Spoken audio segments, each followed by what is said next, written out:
Good morning. So your money mission tip of the day today is a way to lower your mortgage payment for the long term. And this is on an investment property.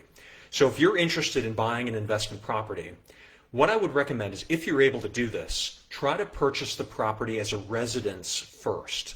So you identify the property that you want to buy, you go through all the steps of, setting that up, both the financing and the negotiating the price. You do everything that you need to do.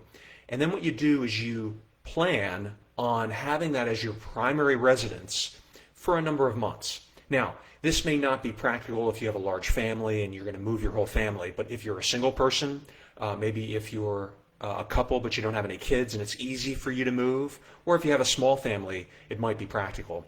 But if you're able to make it your primary residence for a period of time, you can get a much lower interest rate.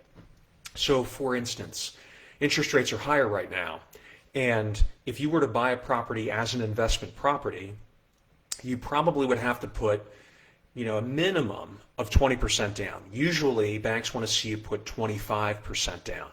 And the interest rate you're going to get is going to be probably in the high 7%, maybe even 8%, even if you have really good credit.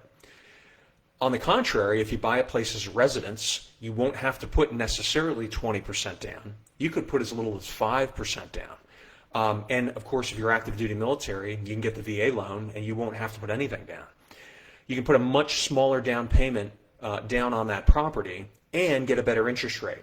Right now, if you're looking at your typical conventional mortgages, they're going to be somewhere in the low sixes. Whereas with a VA loan, it might even be in the high fives. So keep this in mind. If you're able to purchase a property as a residence first, and then keep it as your primary residence for a period of time, doesn't have to be forever.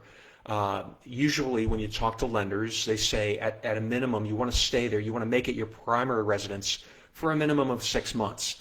Then you would have that property, potentially as an investment property at a much lower interest rate for the long term.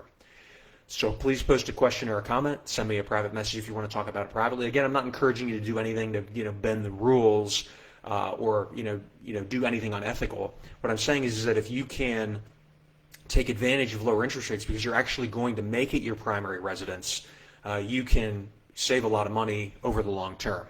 And until next time, I wish you unlimited success.